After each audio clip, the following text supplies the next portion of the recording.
Thank you for listening to Curious Cat, where we examine the shadowy space where science and the supernatural collide. I'm your host, Jennifer Holtz. Join me every week as we explore what it means to be a soul in a meat suit. Welcome to Curious Cat.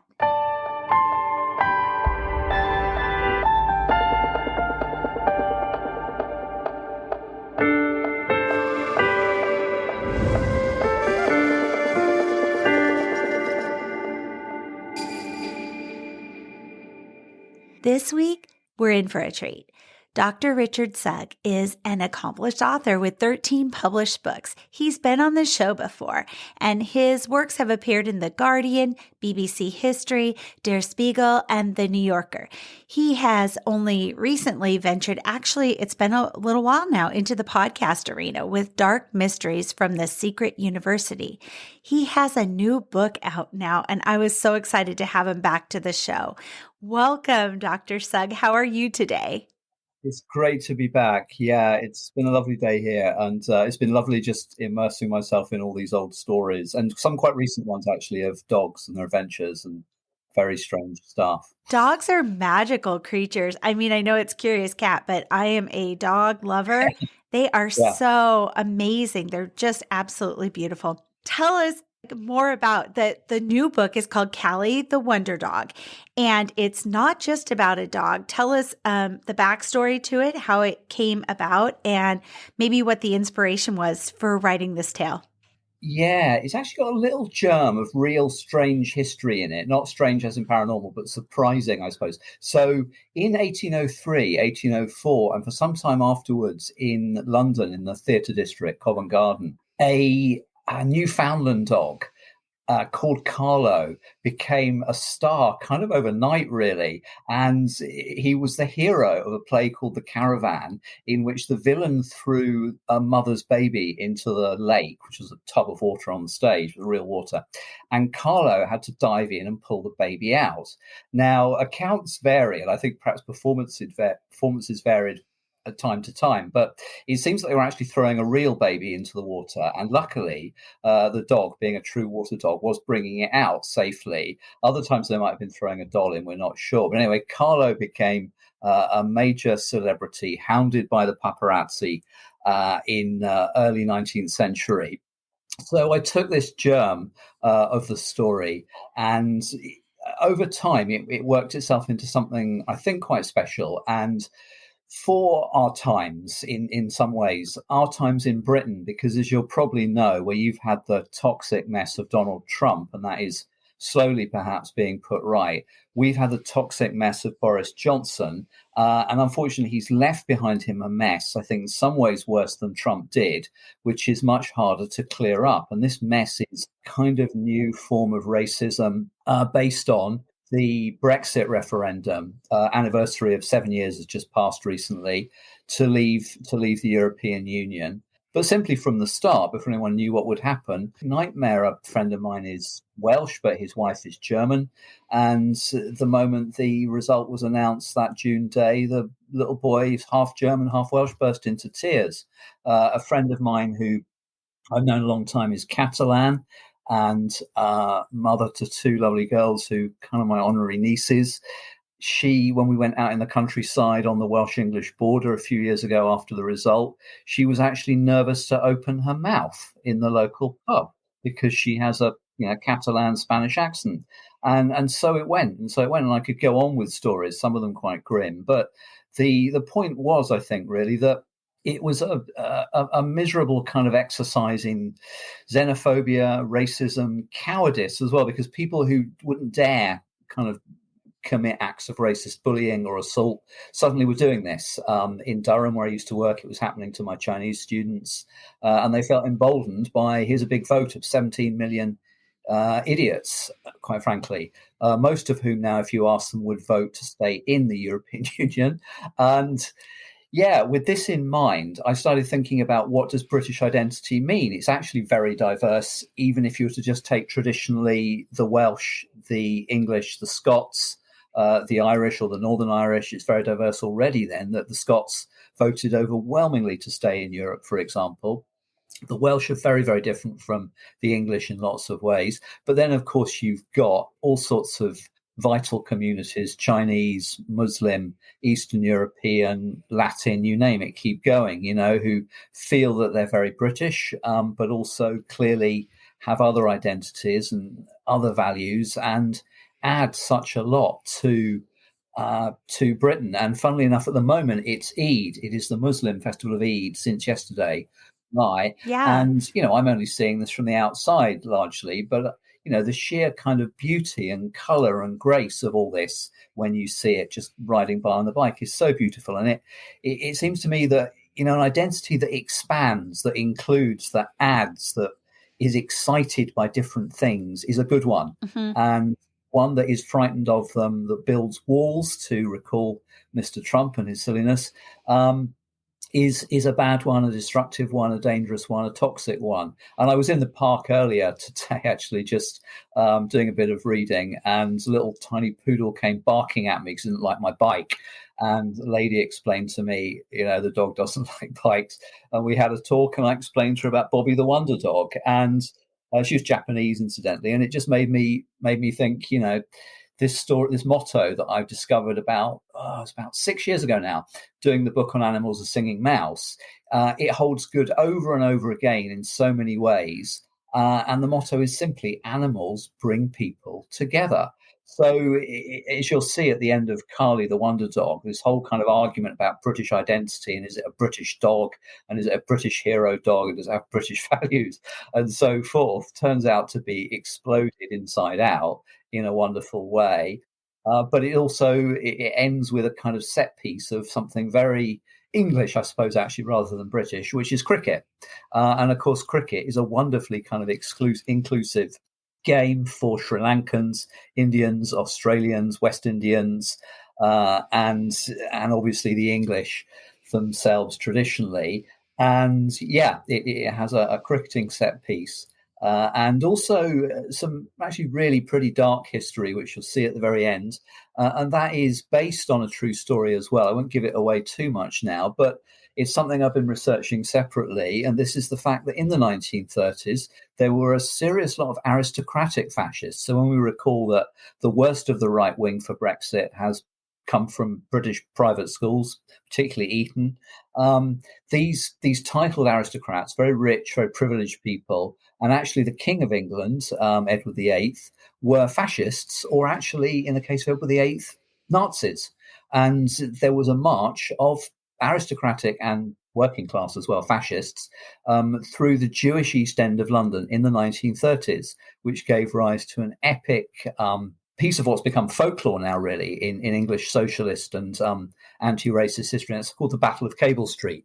So, I hope it's a book that does bring people together, but it does explore some difficult subjects in what I found was fortunately quite a sort of exuberant, exhilarating way on the whole. And it makes an effort to kind of see the world from the viewpoint of a dog, and the dog constantly having to solve human problems if it's going to get any peace. I feel like you are really achieving that balance because your heart is open, because it's, you're seeing parts of it through the eyes of the dog and how he views humanity as somewhat lacking intellectually, which was so sweet, but also, and it's true. But then you're getting to enjoy that as a reader, but it opens up your heart as well. And then when you're getting these lessons, and you're not bashing people over the head, they're just observations. And then he's aligned. I don't want to give anything away, but this dog is kind of usurped by this very unsavory character for a political campaign. And so that's the tension I'm at right now, is like, don't align this dog and his common sense and his love and his, kind of loyalty to his old master that he used to have, with this bozo. And so you're finding that way to tell a tale and keep the heart engaged and not like have the walls down from some of this trauma that we've all experienced in the last 6, 7, 8 years. Yeah. And you're allowing us to kind of see that through fresh eyes that don't feel so personal, but the lessons can land in a personal unconditional way and go, no more. We're all about unconditional love and enjoying the fact that we're all different. That's what makes life so interesting, the world so interesting. And we need to hold that up as a very high value and be willing to defend that. So I think that you struck that balance because I'm really loving it. And it's just the readers are going to be delighted if they pick it up. It's just a fabulous book. I'm really, really enjoying it. It's wonderful. Thanks so much. It's great to hear because I wrote it a while ago actually now, and it was a difficult Did time in you? lots of ways. And there was personal things, but I think there've been so much anger and hatred and division over Brexit. It was good to try and do something positive in opposition, bounce off it. So it's great if it works because But that's even more of a credit to your character that it was written before, because I just assumed that it was a recent writing because there isn't that, I don't feel any bitterness, any sort of anything except for this delightful tale that also has embedded in it these lessons that are just waiting for us from the past that some of us were ignorant of. And that's why what happened 8 years ago did, 6 years ago, 7 years ago.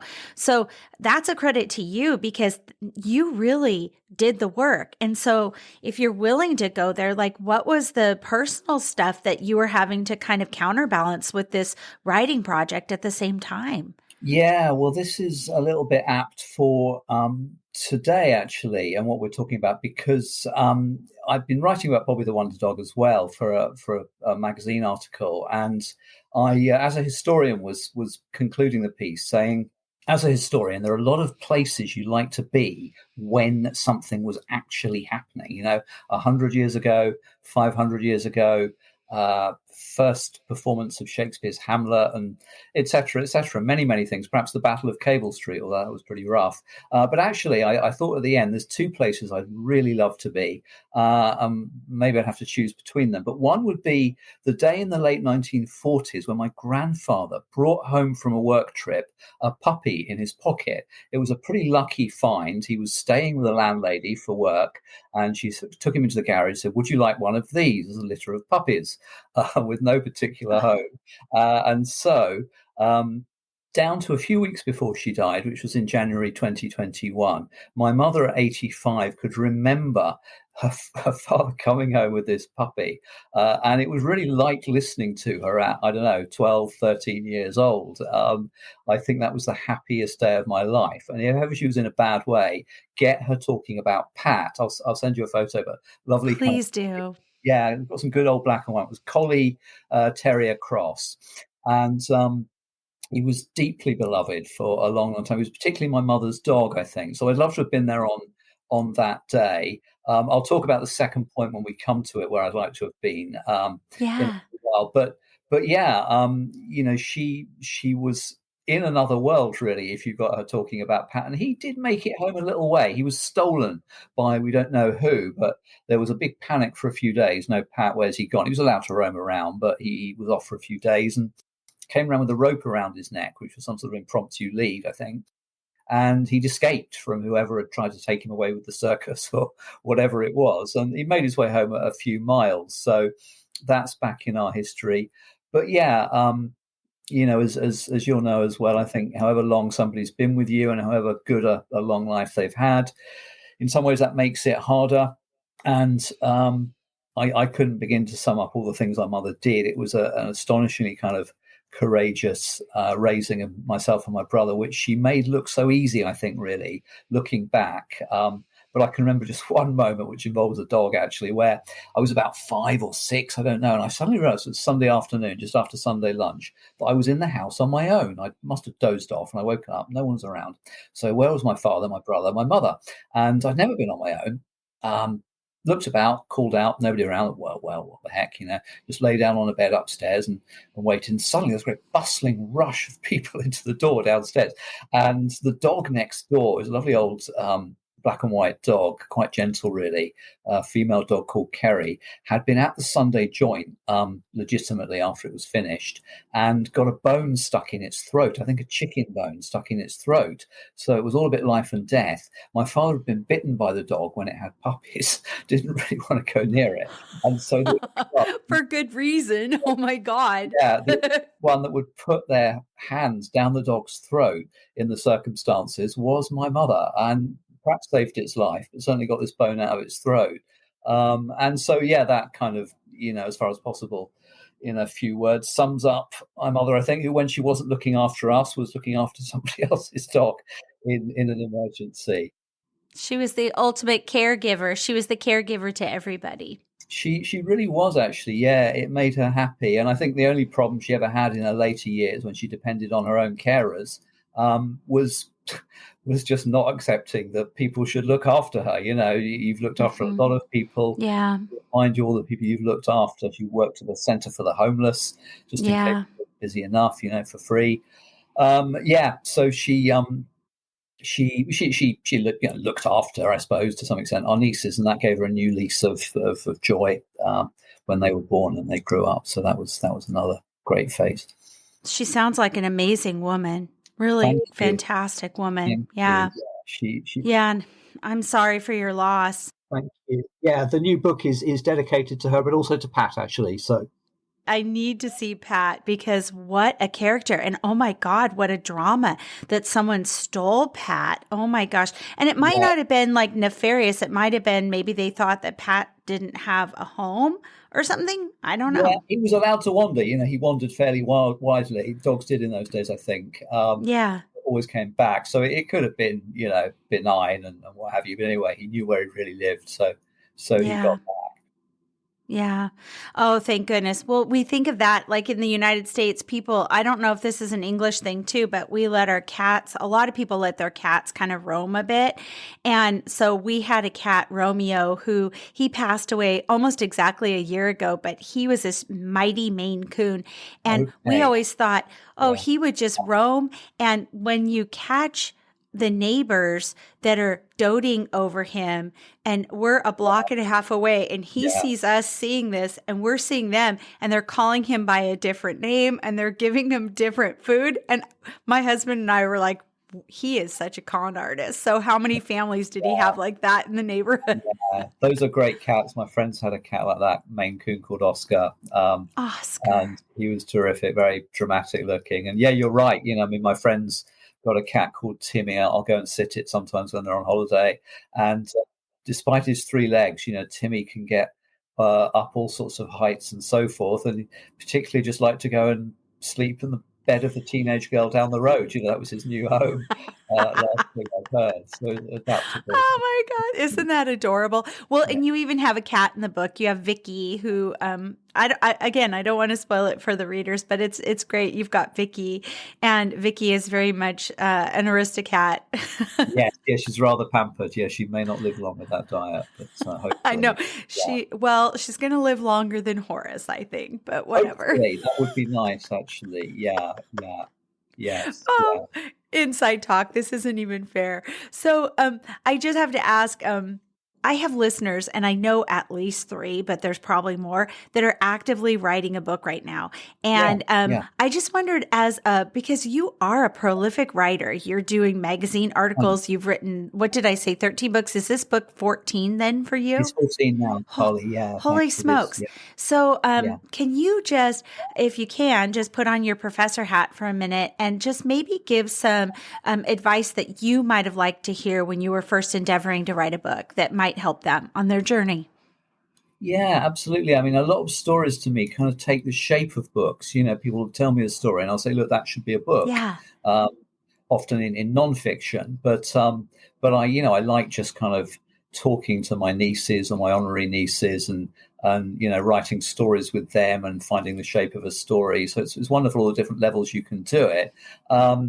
I think you have different kind of requirements and schemes for nonfiction as opposed to fiction. But are you talking fiction particularly here? I think I'm talking nonfiction in 3 of the cases that I know of. So, Yeah, mhm. I think actually then, I mean, nonfiction, in the sense of being realistic about what publishers and agents want, I think it's important now that you decide, is this one book, is it 2 books, what's the length of it? Because people vary. I always find my work expands and the ideas expand and the writing expands. So a publisher or an agent is likely to kind of blanch at something of 110 or 120,000 words, where they won't blanch at something of 60 or 70 or 80. They won't find those too short in most cases. Mhm. So try and keep it tight. In that sense, I think try and keep the structure fairly simple, actually.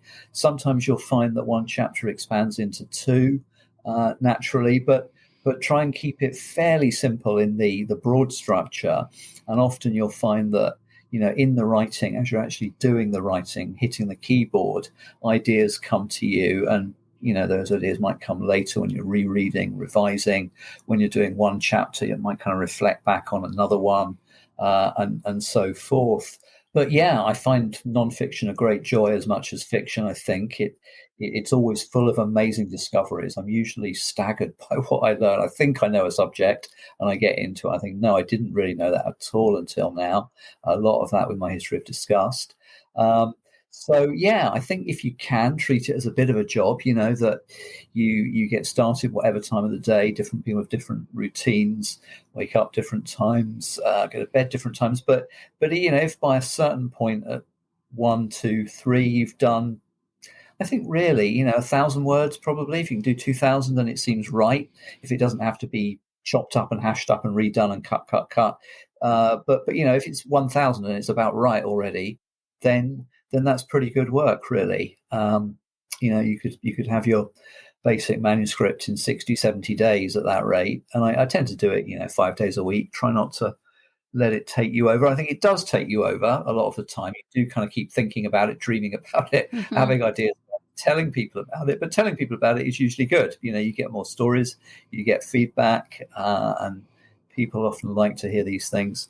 So yeah, I think it isn't easy, but don't feel that it's impossible. And I think often when you've done the first one, then it becomes to seem less of a huge, towering, impossible task. And I'd say really this, that I've had books, Mummies, Cannibals and Vampires, for example, which is probably the most popular now in nonfiction. I've had books where at times I just thought, Christ, the structure, the problems, the endlessness of this, it's never going to get done. And it does, and it changes people's minds and it makes people talk. And it's been important, I think. So yeah, if you're passionate about it, if you're surprised by what you're finding out, whether you're angry about something that needs to be brought to light or whether you're delighted about something that needs to be brought to light, a bit of both. Yeah, I think keep at it. There'll always be phases where it seems impossible. You were saying also about, like, with nonfiction specifically, you're mostly looking at a general word count, because I feel like with nonfiction, there's always like more stories, more accounts that you can put into it. So at what point do you know, I've got to let this go? It's got enough. Yeah, Is that a hard point to discover? it's a very hard point. It can be. I mean, some people just say, "Look, bang, that's it." I Mm-hmm. think Sting, the singer, used to just say 5 weeks to record an album. That's it. Wasn't do anything more after that, and he's drawn a line. With the one I've done recently, History of Disgust, of course, you keep getting new updates on Trump, you keep getting new updates on Johnson, and all sorts of other things, and it's a bit hard. But I ended up with that thinking probably I can do a whole book on disgusting politics. You've got a couple of chapters on disgusting politics. But yeah, I think it is a bit of a discipline actually to say, look, these are great stories, these are great news stories, but have we got enough? And I think academics are the worst for this, some of them, but anyone who gets naturally obsessed, kind of intrinsically necessarily obsessed in a subject, in a book, in their research, they are going to think, hang on, this has got to go in as well. The reader wants to know this as well. And you risk losing sight of, the reader's got so much time for so many different books, and just tell them this and make them hungry for some more. Maybe we can do another one down the line. I mean, I've done, 3 different editions, different editions with different content of Mummies, Cannibals and Vampires. So you've often got room for new things later on. New things come to light. you might end up just, actually finding that in a sort of odd way, like one universe sprouting off another, one book is sprouting off another and growing, and that'll, come to life and fruition later on. Exactly. Well, I also know, I don't know if a lot of people know this about you, but you have served as an editor for authors in the past. And do you find that an easier role to have kind of more that kind of outside the tight sphere of the writing process, give that kind of feedback to people? And is it something that you enjoy being a part of? Yeah, I've done that with a big book by a guy called Keith Linder, which is a big paranormal text for our century. Really, I mean, it's one of the biggest poltergeist cases of the century, I think, probably in the world. And so, in terms of documentation, Keith was terrifically rigorous and clever and resilient. I think resilient above all to suffer that for so long, and it still affects him today. So yeah, that had its own problems, but it was very satisfying, and I kind of loved hearing Keith's voice, his own distinctive voice, which is very much him. It's a kind of, to me, as an outsider, it's a kind of American vernacular, which I really liked. I like voices. I think a book's got to have a voice, and it's always struck me with many years working in universities, a live person standing up in front of a lectern, unfortunately, can sometimes have less voice than a dead person talking in your ear 400 years after they were put in the grave.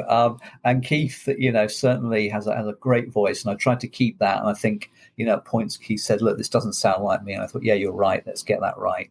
So it was tricky, but it was an incredible odyssey of a story. I mean, I was constantly looking at the screen just thinking, good God.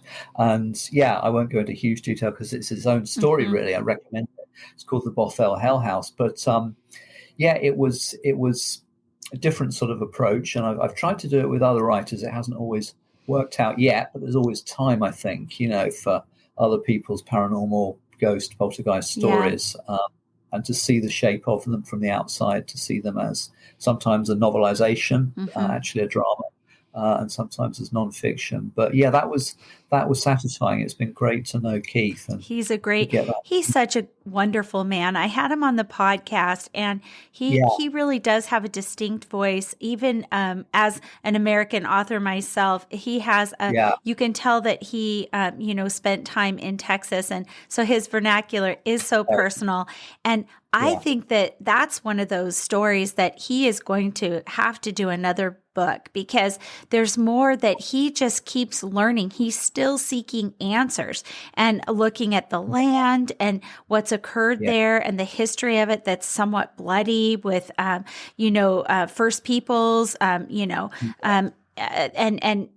interfacing with, white settlers and conflicts over natural resources. There's all sorts of stuff. So I think that you'll probably be serving that role again for Keith in the future, because I think he's got more to share with the world. Yeah, it would make a terrific film, and it's great that Keith is, he's so curious and so industrious. Yeah. So people just don't. When he moved out of the house, he might have just said, "I don't want to talk about this ever again." And I know people like that who've had, I think, less traumatic experiences than Keith, and they won't talk about it later on. But yeah, he's really kind of inquired, and really he's given a huge lot to the paranormal community and the world in general. I think terrific. Yeah, I think he has too. He's pretty wonderful. And I have another question from the writers out there, but I feel like you're going to say it never happens. But writer's block, is it ever a thing with you? Because you are so prolific.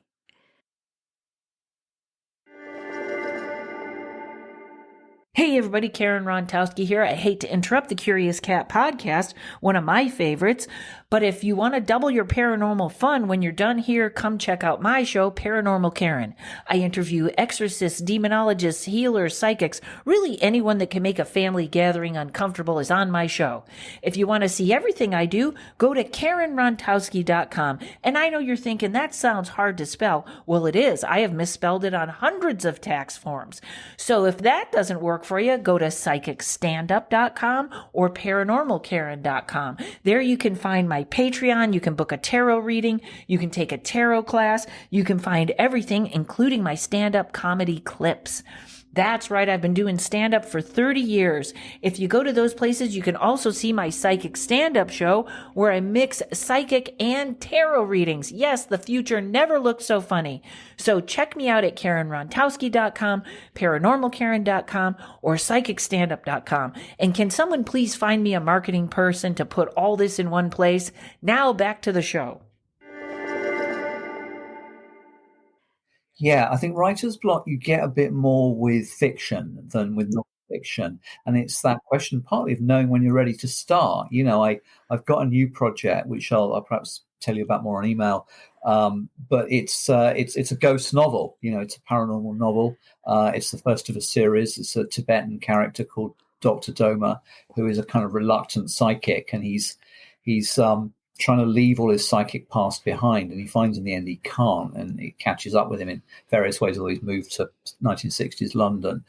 So I start getting new ideas about that, and I think when the ideas start coming thicker and faster, you think probably you're ready to write, but you can get on a certain day, you can just get a bit of a block, and it's not really mystical. I wrote Carly the Wonder Dog in what turned out to be, according to official figures, the wettest May in UK history, and for Wales that is quite a medal to carry off. Oh my God.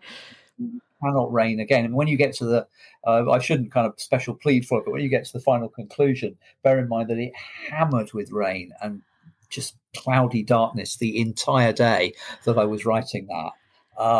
And so I suppose in a way that's worth bearing in mind, because after you've done it enough times, I think you sort of know it can be done. You're sitting there at 12 o'clock and you haven't got started, and you're thinking, Christ, am I just banging my head against the wall? Am I just wasting time? Am I just going to write something that's no good? Should I go and do something else? But I think that worked on that day. And after you've done it for a few years, maybe a few months, you kind of think, I did it before. I did it on a worse day than this. I did it in worse moods than this. So now I can do it. And sometimes, it's hammering with bloody rain outside. You're going to be stuck indoors, really. It's a good way to escape, actually, if you can switch, turn the energy inside out and just whoosh, go through the wardrobe and escape. Well, maybe that's an English and a Seattle thing, because I find that my best fiction writing happens when the skies are cloudy. Rain is my favorite, because then I feel like, I'm not supposed to be doing anything outside. I can't do anything in the garden. I'm not supposed to walk outside and enjoy it, because as a Seattleite, if the sun's out, you're supposed to be quitting everything and running out in the sun, and just shedding your clothes to the sunshine, because it's so rare. But my writing happens when it's gray, and I can just actually live inside my head for a little bit. Okay, that exemplifies, I think, how people vary such a lot. I was talking to my neighbour the other day, and he hates the hot weather.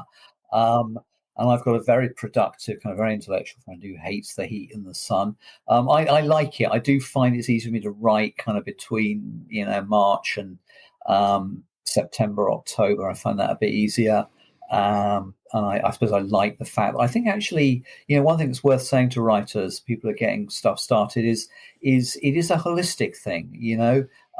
The stuff that you do when you're not writing is a big, big part of it, whether it's, meeting a friend, having a drink, playing tennis, going running, going cycling, going swimming. I mean, above all, physical stuff. I think Martin Amis would say that he would get a block and he'd go to this pinball machine he'd got in his study, and he'd whack the pinball machine about for a while. And I think anything physical that's using a different side of your brain or your soul is a good thing. And I've often kind of, done a couple of pages, 3 pages, 4 pages, and then just go out on the bike while you can. Sometimes in the winter you have to go before it gets dark, really.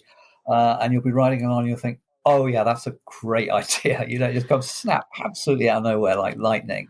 And it often happens when you're doing something else, when you're not trying to think or write or plan. Exactly. It's like your brain just says, it's safe to explore this again because I'm not under the pressure cooker. Yeah. Yeah. That's all really great advice. Okay, so how about you kind of alluded to possibly the Battle of Cable Street. Maybe is that one of your next books that you might be popping in the hopper next? Do you feel like you alluded to the fiction story, which I am really gripped with, about the, reluctant psychic. I would love that series. Yeah, but that's a good point actually, because the psychic guy, Dr. Doma, he will go through the decades from the 60s to the present, but he will also go through previous incarnations. So thank you. We could do a 30s Battle of Cable Street one. It features actually quite heavily in, when I was saying it's been difficult to draw a line under the politics side of the history of disgust. Talking Dirty is the short title of that book. That features in there. And again, I wanted to kind of find a way to tell that story in a positive way. So I won't go in huge detail because it's a very long story, but I went through some of my family history. My father, could have been killed in the Blitz in the 1940s. And a lot of people in this kind of right-wing madness of Brexit and during COVID started talking about the spirit of the Blitz, which drove sensible people mad, because the spirit of the Blitz was to get down in the underground shelter and sing songs and play the guitar, as my father did. He took his ukulele down there. He was 14 years old, got people singing. The spirit of the Blitz, if you've got COVID, if you all get together in a tight place, confined, and start singing, is probably not such a good idea. So I took the sort of spirit of the Blitz stupidity from people who hadn't lived through the Blitz or didn't know anybody who had either, and sort of exploded it. But I also was again fascinated with that idea of people who loved everything that was strange and different. And there's nobody that beats that, I think, in British writing and adventure in the last few decades than a guy called Patrick Leigh Fermor. And he's written 3 magical travel books. He was in a bit of a rut when he was about 19 years old, and he decided to get out of it by simply walking from Holland to Constantinople. And he did. He walked in the old school fashion with a stick, a rucksack, boots, and a compass, and a book of poems, although he could happily recite poems aloud from memory, walking through the frozen paths of Holland and down into Germany. He was received with immense kindness in Germany at Christmas, 1933, sorry. So I wanted to explore people who were delighted and exhilarated and fascinated and intrigued by difference. And I also wanted to explore real heroes. Fermor was a war hero. And so too was an extraordinary guy called Charlie Hutchison, who I'm giving a little bit away here, but he turns up as a cameo in the end of Carly the Wonder Dog, along with Patrick Leigh Fermor. They both kind of make friends at the cricket match. And it fits historically. Now, Hutchison was a teenager driving lorries for the Communist Party in London in the 1930s. He fought at the Battle of Cable Street. I think he was 18 years old. He went on to be the only black volunteer at the brigades in the Spanish Civil War, fighting against Franco, fighting fascism, quite literally. He fought the Nazis throughout the Second World War. He was at the liberation of Belsen in 1945. He was a very modest guy. It's very difficult to find out things about him. But I will just emphasize him for a moment, because Charlie Hutchison is now the subject of a crowdfunding appeal in Oxford. Of course, the great establishment city. It's got a lot of great things about it. It's got a lot of great people there, but it has unfortunately licensed and rubber stamped a tremendous number of right-wing prime ministers, including Boris Johnson, including David Cameron and Liz Truss. And there is a crowdfunding appeal to put up a statue of Charlie Hutchison, and it will be in a city full of statues of dodgy establishment people. It will be the first ever statue of a black person in Oxford, if it happens. But, let your listeners know, let their friends know, because this is crowdfunding. This is not to be taken for granted. And I would love to go and see the statue. If you don't mind, just after we wrap, send me the link to that and I'll add it to the show notes, because if people feel compelled, they can give to brilliant. that. He was such a character, and he's had so little recognition for what he did, I think, really, that I would love to see that in Oxford of all places. Thanks. That's wonderful. That would be wonderful. Well, that was your thought to even bring him forward in the latest book, that people really need to jump on and they need to get that for themselves. It's such a treat. It is such a treat. I just have to hold back. I don't want to say too much. I've said that 1,000 times, but it's really you should be excellent. my agent, really. You're a good publicist. Thank you. No, it's just you are the talent behind it. So I'm just talking about your talent, and that's not probably what a publicist does. I feel like they have to make. I don't even know. I don't even want No, to you know what a probably do publicist actually. does. No, But it's not the best of jobs, I don't think. But yeah. I think it would be really, yeah, it'd be pretty.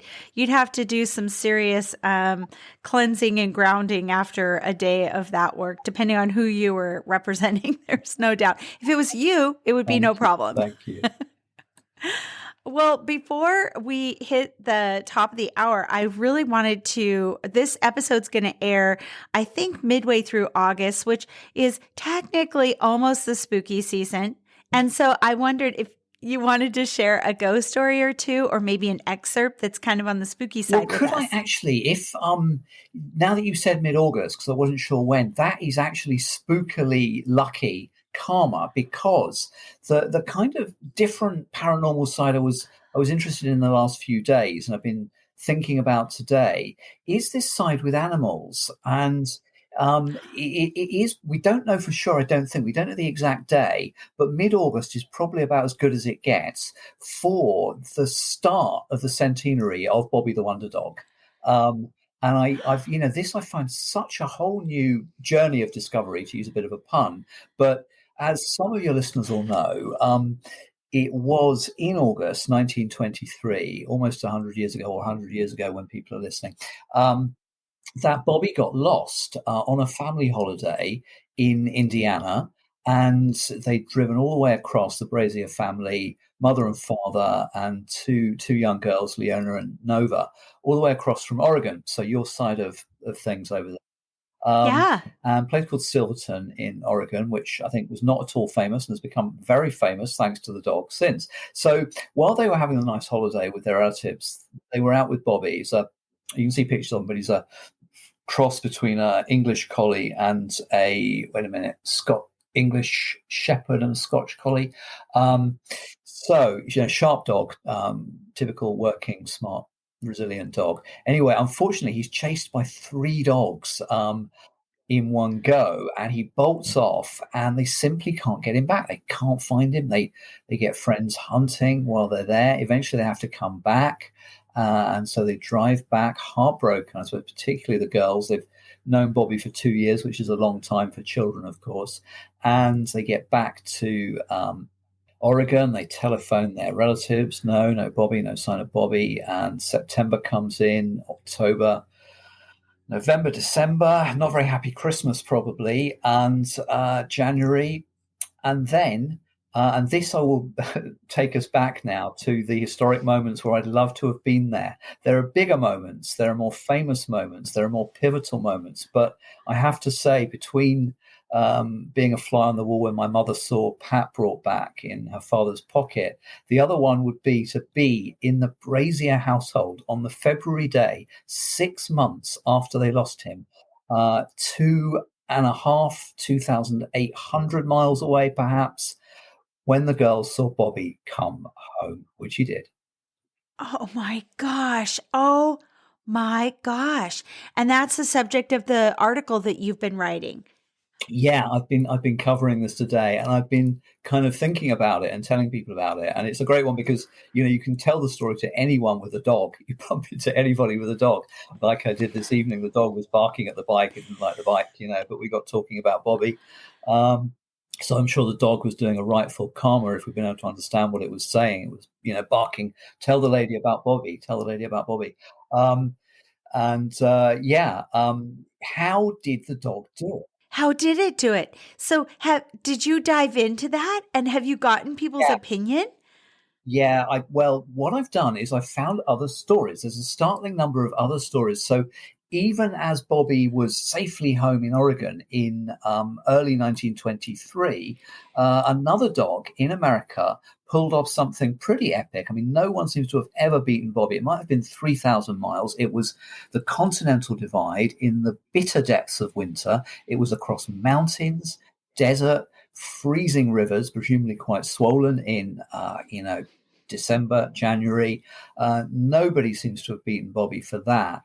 But we do hear in 1923, Odyssey of a Dog. We don't get much detail. We don't get its name or its family's name, but we know that the dog was sold by its master and then taken by train from its old home in Denver to a new home in Missouri.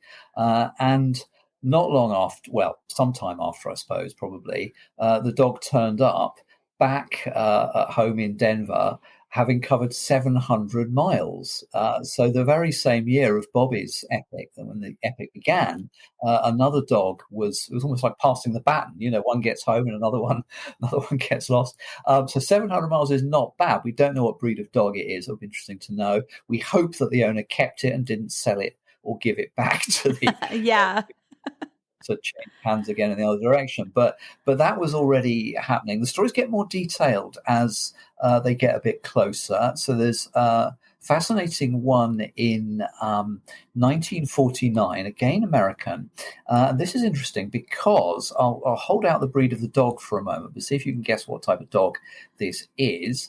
Dog called Jeep, 4-year-old dog, was on holiday, I think, with the family in the Blue Ridge Mountains of Kentucky I'm just counting backwards here, probably 1947. The story comes out in April 49, and the dog was given up for lost after it bolted out of the car in the mountains, some sort of panic. That was 16 months before this newspaper story, and 16 months after they had more or less given it up. The dog comes limping home to New York, 1,000 miles away. And I would love to have been there when the 14-year-old daughter first spotted Jeep. She was the first one to see him. We hear that Jeep wagged his tail, but it was not until they showed him his old basket that he would take food or drink, although he was half-starved and his pads were worn smooth. So, yeah, guess the breed of the dog. I don't know, a dachshund, a wiener dog? I don't know. 1,000 miles, a Pomeranian, if you please. Oh, it's not my gosh. Not a sheepdog, No. not a retriever, No. not a wolfhound or a husky. I'm sort of guessing. You're filling in, untold stories. It'd be lovely Right. to make a novel It of would. these things.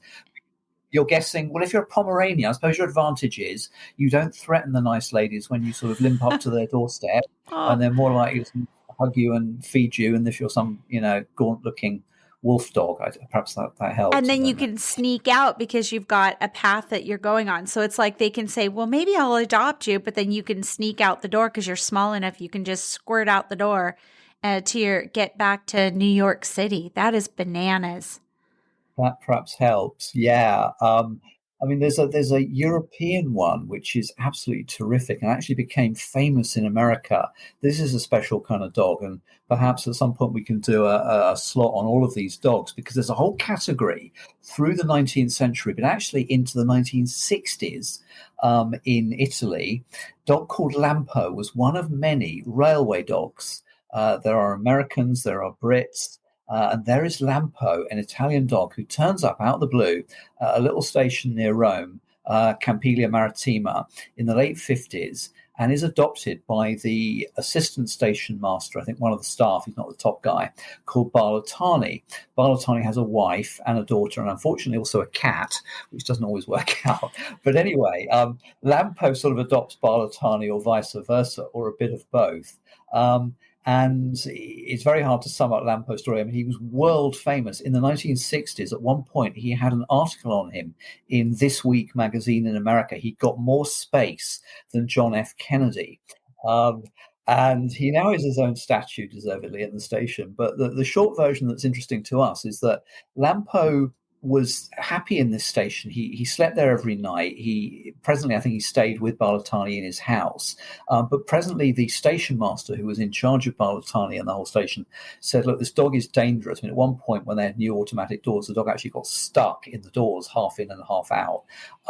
So he was exiled, and he was sent away on trains to Naples. He just came back. He got back to exactly where he wanted to be. Weeks or months later, they sent him away even further than Naples. And poor old Barlottani and his grief-stricken daughter, who was about 4 or 5 years old, gave up Lampo after about, I don't know, 6, 7 months, and he came back again. Now, this is one thing, but routinely, every single day of the week, that is weekdays, Lampo walked Mina Balatani to school. This meant that he had to go from the station where he slept on a train, get off at the next station, walk from the station to Balatani's house, pick up Mina. There are pictures, I have to say, you'll be glad to hear, of him with Mina walking to school, pick up the 4-year-old girl, walk her to kindergarten, come back to the house, to the station, get on another train, go back to where he liked to be at the main station in the day, come back in the afternoon, go to the kindergarten, pick her up and walk her home again. I'm also happy to say that as far as I know, I've got to update this, Mina Balatani is still alive, is still on Facebook. And as with my mother, she must be a fair age by now. So if she was 4 in 1954, let's just guess, roughly that. So she was born in 1950. So she's 73, 74, maybe a bit younger. But I'm sure, if ever she has a bad day, get her talking about Lampo. Now, I mean, how did it navigate that even, every damn day? It just boggles the mind, because it's beyond, like, it's not a sense of smell. It's a sense of, geographic direction, but it's like the air tags that you can put on things so that if you lose them, you can locate them. It's like our pets, our dogs, our beloved dogs have a psychic air tag on us, and they can just track us down. I think you've summed that up better than anybody I've talked to about this, because I'm kind of struggling to find the words or the concepts of this. But this is proven. I think the smell thing has been studied quite rigorously by a few researchers who actually, they'll get dogs, put them in a box, drive them somewhere, let them out, often very early in the morning, so there's not much traffic. But some of these experiments were done in the 30s and the 60s, and they'll just go home dog. And not all dogs can do it. It's the sort of alpha dogs and the higher kind of standard of dogs can do it. But the ones that can, they do better in the darkness. They seem to go in a bit of a trance state. They absolutely do not smell. Sometimes they go to get home, they go in the opposite direction from the one they came in, but get home. Over time, they can get home quicker on the same journey, the same distance. And recent research from some Czech people in the years leading up to 2020 seems to show that they do use perhaps a magnetic orientation, the ones that can do it. But a story I love that in just 5 lines, I think, from 1933, it was the year that my uncle, my mother's brother, was born, sums up an awful lot. It's just a letter to a newspaper, and I'll read it exactly. Sir, a friend of mine who lives at Oakley, 3.5 miles from Bedford, it's close to where I grew up, has a totally blind fox terrier dog whose previous home was in Bedford. 2 or 3 times a week, the dog walks into Bedford alone and arrives at its old home, where he is given a meal and told to go home, which he does. If a stone is thrown a distance, the dog will run and pick it up at once. How does the dog know its way and avoid the traffic? And this tells you that some dogs, and there's a recent American case of this as well, some dogs prefer the old home. It's not their own want to find, it's the old home. And this is what this dog wanted. This happened in America a few years ago, but it's blind. This is a real kind of test case for how is it doing it. It's not using its sight. No. It could be using its smell, but the other experiments show that they're not using their smell, and that actually they do better in the dark. They bump into small obstacles as though they're not looking where they're going. They seem to be in a trance state. And I think you're right. There's a kind of weird psychic signature. And this is what's fascinating. The signature is on the home, the place, the building, the region, but it's on the people as well, because there are at least 2 stories, and I'm sure there are many, many more, but ones that I've seen, where the dog goes to find its owner or owners in a completely different place that it's never been before, we've got different. I've heard some of those stories too, and now I want a dog down. Oh, no pun intended, I want to find those stories again because I remember them. We had a cat. So we had a cat who was blind and deaf, and we built a house that was just like a few blocks away from where our old house was, where she was. And we, of course, when we moved to the new house, we moved the cat with us to the new house, and she was so annoyed. She just left. She just, like, the first opportunity, she snuck out the front door and she left, and we didn't know where. So we went to the old house because we were still moving out of it, and there she is waiting for food at the old house. So then we pick her up, we bring her back, she goes back. It was like 4 times a day we would try to remove her and bring her back to the new house. So then even it was Christmas, every single day I'd go over there twice a day. I kept the garage door open at the old house just a crack so she could go in and have a space. I got mean notes from some neighbor that said, "You're not very nice to have not moved with your cat," or whatever, leave your cat behind. And I'm like, I'm coming there twice a day to feed the cat. So then on Christmas morning, first thing I didn't think about putting cinnamon buns in the oven, nothing. It was go over and take care of the cat. So I went over there and I opened up a can of food, and she had laid out, to the tragedy of the birds, 5 birds, dead birds, all in a row in front of the garage door, like, "Merry Christmas. Here's my offering." Happy Christmas. Oh, of course, it's presents for the family, isn't it? God, of course it is. Yeah. Yes. And so finally at some point she was like, "Okay, fine. You're probably going to sell that house, so I better just move in here." And she did, but it was on her own. And I should have kept all the little Post-its that were left, mean Post-its on the garage door, like how neglectful I was. I'm like, Starchy was just very obstinate, and she was blind and deaf. And it's like, how did she navigate it? It's a busy road we live on as well. And she knew where she wanted to be for a little bit longer. So it's not anything humans could do. I qualify that and say it's not anything most humans can do. There's a lot of other possibilities which probably haven't got time for at the moment. But yeah, I mean, that's another test case, isn't it? Cats can do it. Yeah. And they are said to be more home-centered. I mean, I had a friend who moved just about 2 or 3 miles from her old home, but the cat had been a long time in a house which was a kind of cat's paradise. It was on a wooded riverbank, I'm sure there was great ratting and mousing and what have you to be had there. And in the end, she just gave up. She'd had a new cat flat made. The only point of the cat flat was to let the cat constantly escape and go back to the old house. And she just gave up, and the cat lived in the old shed. The family fed it. I don't know if she gave them some money for the food, but that is such a thing with cats. But this cat I heard of from, I think, the 50s in America. It's called Sugar. It was a half Persian cat, I think cream coloured, had a specific hip defect. And there's different accounts, but for whatever reason, the family decided it would actually be cruel to drive it, I don't know, Oklahoma to California. That's a long way, isn't it? It is. Yeah, so they decided it'd be cruel to drive the cat all that way. So they left the cat with their neighbours. Anyway, next thing you know, neighbours say, "Sorry, the cat's disappeared. We'll keep looking for it. We don't know where it is." But there they are in California, and months pass, I think 6 months, maybe longer. And one day the cat limps into the yard, and it's in a bit of a bad way. And it clearly is their cat because the woman feels the animal, and it's got the same hip defect. So with that, it managed. It wasn't blind, I guess, but it went to its people. The signature for the cat there was on the people, and I'm fascinated by this kind of sense of some magnetic force, some sort of paranormal force. I mean, Bobby, his route was reconstructed because he became epically famous, so it was possible to get a lot of accounts from people on the route he'd taken, and people who'd taken him in, fed him, given him a break for a few days when he was, was badly wounded. And one detail they learned during this reconstruction was that the braziers had stopped on the way back west at various petrol stations. Now, I don't know, you might know more than me, but I don't know if you could, actually stay at a motel there or something, but they'd stopped overnight anyway, where they just slept in the car. It's a bit cheaper. And they got, small children. It's not a big deal.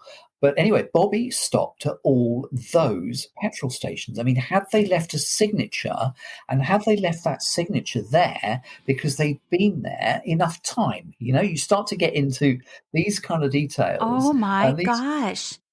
which, without other evidence, I think they have to just be questions. But, when you look at the cat, cats get a bit of a bad press for being faithless beasts, as we've been saying, and anybody that feeds them on salmon and cream, they'll decamp to them. But there's a lovely video I was just watching again, which you'll probably remember, of a little boy is toddling around on his tricycle or his bicycle. Dog comes and drags him off by the heel, quite savage, and the family cat hurtles out like a tiger onto this dog, sees it off. He possibly saves the kid's life, but he certainly saves him some grief. And cats and dogs can do this. They can go to the owner. One more case, which is well worth citing and is a beauty. It's quite a lot of history and photos on it. A guy called Private James Brown, who's Irish, was with his regiment in 1913 in Ireland. He was a soldier before the war, and he bought a puppy. It was a Irish Terrier puppy, and the puppy was constantly with him and the regiment. It loved just darting around, marching with the regiment, following them all day. And presently then, unfortunately, of course, war breaks out, and in August 1914, Brown is living in London but is sent to France. His wife stays in London, a place called Hammersmith, with Prince, who's a little bit older now, and they're writing letters which take a long time to get there, as they do. So end of September, she writes to Brown in Armentières in France with his regiment, and says, "I'm terribly sorry to say that Prince has disappeared." Brown writes back at the end of November and says, "I'm sorry to say that Prince cannot be found. You're not likely to find him there because he's here with me." The dog has somehow traveled 200 miles to a completely unknown country and an unknown part of that country. And there's been a sort of understandable effort to try and explain it as follows, that a regiment went through Hammersmith in November. It marched through Hammersmith in November, and it ended up in France, quite close to Private Brown and his company in Armentières. The problem with this is that Prince disappeared at the end of September. Where the hell was he Exactly. for five odd weeks? The answer is simply he was on the march. And this is a cracking story. I mean, I'd love to have been there with Leona and Nova in 1924. I wouldn't have minded being there with Prince and Brown and the company in 1914. And he became the regiment's mascot. He had his own khaki jacket, and he would ride about on a horse. He was a fine killer of rats. He killed 137 once in one day. He could balance a penny on his nose, and he would keep the penny on his nose while the soldiers shouted out the names of regiments, of which, of course, there were numerous. And when they finally got to First Staff's Regiment, he would flip the penny off and catch it, because this was his own. Interesting little detail, of course, here with Prince, who survived the war with his owner and came home. Interesting detail is that Prince obviously loved, there's no getting around this, it's a bit of a family ruction, but you've got to be honest, he loved James Brown more than he loved Mrs. Brown. Probably because I think he spent a lot of time as a puppy with him. He was always with Brown, with soldiers. This was what he knew, the smell of them, the look of them, the sound of them, I suppose. So that is a lot of love and a lot of strange adventuring to find somebody. And again, though, this idea that the signature can be on the person or people sometimes, as well as on the house. Exactly. Oh my gosh. Well, I feel like your article about Bobby, it needs to become a movie. Wouldn't that be the best movie? And then I think that you should do a book that's all about these, tellings of these, dogs and cats that miraculously made their way back to their people. And who cares? Have some experts in there and speculate on it. It would be such an interesting read. Fantastic. Yeah, that's a spooky mind read there, because I've just been saying in the article actually that perhaps one day they will do another film of Bobby, because he played himself in his own film in 1924. He did. Film. Yeah, I think there's a little swamp of it. Some of it exists somewhere in America. I don't think it's generally available. I don't think it's completely available, but it'd be lovely to have that, to have that released as a sort of public service, because I think people would love to see it this year and early next year. Yeah. But I think you're right. It's begging for another film. There's never any shortage of new animal films. No. and this is stranger than so much fiction, and it really happened. And I think I spent a lot of time, doing the science, trying to work out the science, reading the scientific reports. And yet, in the end, what's fascinating about this is when you add it all up, there's something paranormal that I think is quite real, quite material, that we don't understand. It's like a sort of magnetic force pulling them and sort of pulsing on that beacon of the people at home at the end. But actually, what is this force? What is this power? What is this mystery? Yeah. What is it? Carries the animal over freezing rivers, mountains, desert, unbelievable hardship and hunger. The answer is staring us in the face. And at the moment, the clearest answer we have is quite simply love. It is. It's the resonance of love, that specific love. That's pretty powerful. Wow. Well, your book really shares, you feel the love behind your novel, Callie the Wonder Dog. And I'm just so, I really want readers or the listeners to take a moment and hit the link and read about it, because it's an excellent book. They're going to really enjoy the read. And it's been just delightful to have this lively conversation with you. And I'm just wondering, I will have links to the books, but where else can people reach out to you or find you on socials so they can connect? Yeah, it would be great if they can, because, so many great ghost stories I get, but also so many good animal stories I get. They're just things that haven't been written down. People tell you them. And I can be found on Twitter is the best source. It's something I check a lot and I use a lot to promote what I'm doing. So it's at Dr. Sugg. We can pop this up on the site, but it's a simple one. It's at capital DR, capital SUGG. So it's a slightly unusual name to remember. And yeah, I'd love to hear, people's feedback, stories on dogs, cats. I hope I can reach out to cat owners a bit beyond what we've discussed, because actually the cover, which I like, was painted by a friend of mine, quite an old friend, Emily Velmans, who is a big cat person. I've got to say, she's had a lot of cats and never had any dogs. So, cat people can do dogs, I think, and cross the divide.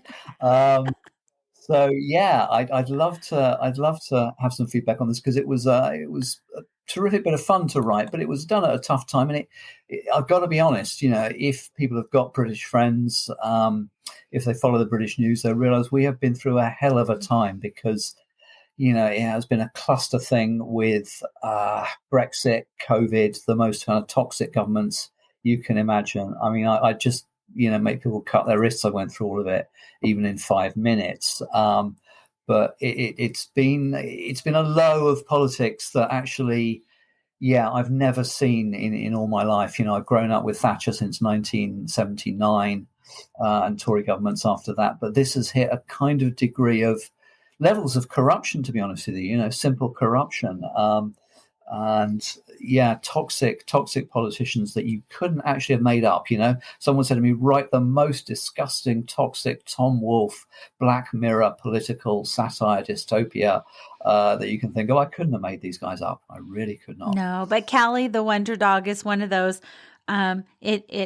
It has lessons that are very important to take to heart, but at the same time, it's a salve. It's a way of healing the bridge between you and me, us and them, that they have created with some of this toxicity. And I think that's what it is. Telling stories through joy and finding, connecting in love. Those are ways that we can just take it all back. Yeah, you're doing it. No, that's. I'd love to have that on the back cover. Actually, it's. I think if you can turn bad energy into good energy, that is something. Again, I'd say to writers, it's a great trick in life as a whole, and it's certainly not always easy. But I mentioned, I think when we were talking before the show, a book which I was given by a friend of mine, and.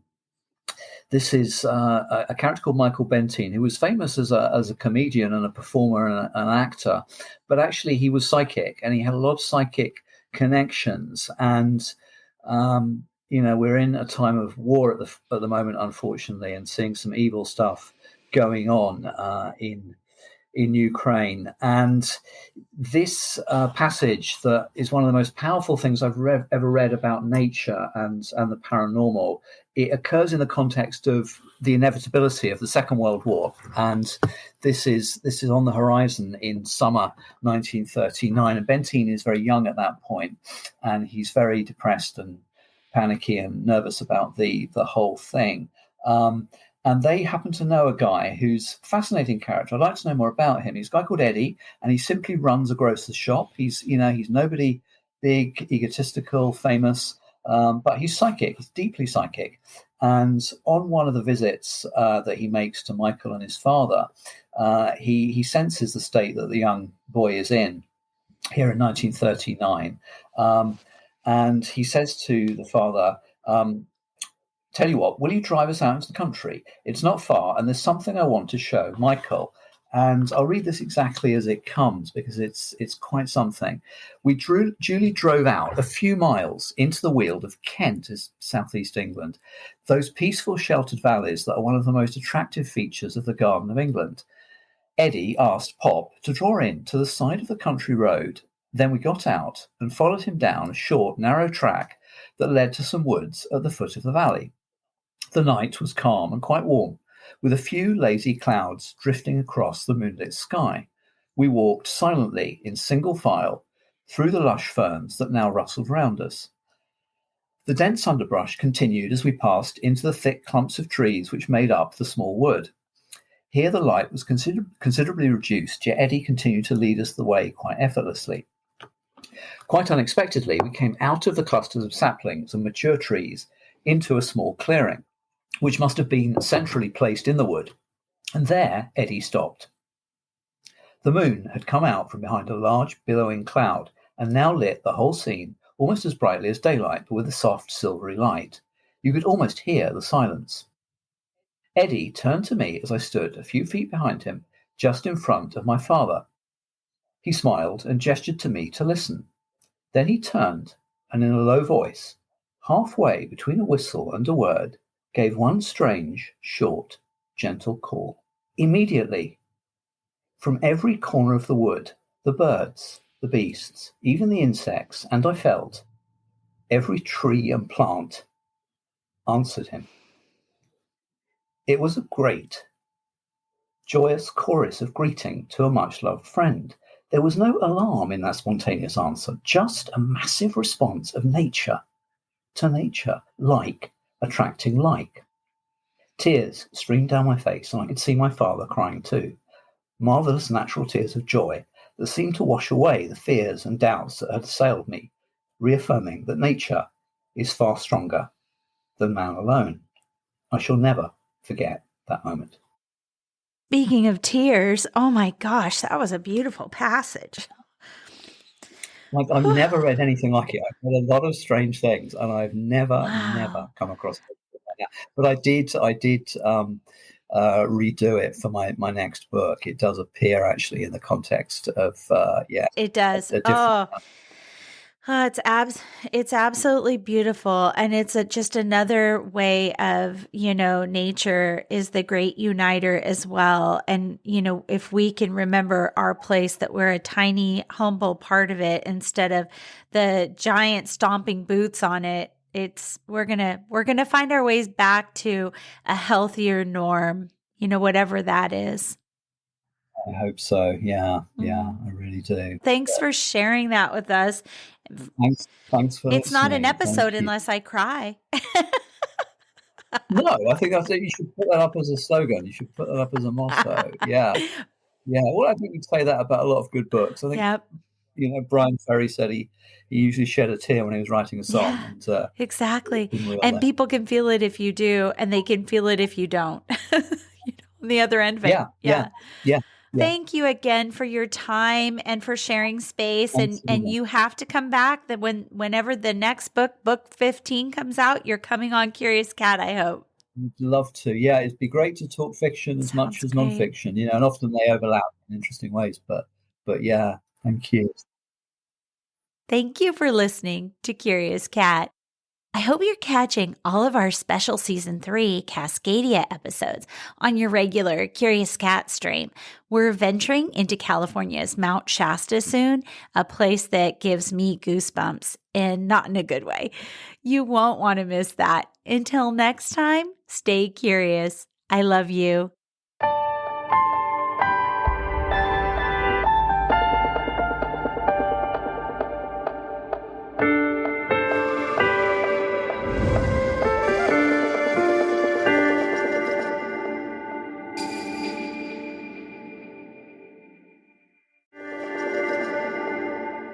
Hey, you. Yes, you. Are you looking for a new podcast that appeals to your scientific curiosity, but is also a little bit spooky?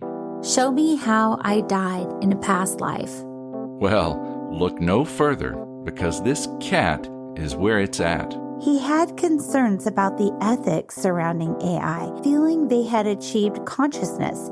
Curious Cat Podcast examines the shadowy space where science and the supernatural collide. Listen every week with your host, Jennifer Holtz, as she and her guests explore what it means to be a soul in a meat suit. We were healing karma together. They were all kind of predestined to resolve something. Listen on all your favorite streaming apps and continue the conversation on Twitter at CuriousCatPodCA, or find Jennifer and all her links at Jennifer L. Holtz, spelled HOTES.com.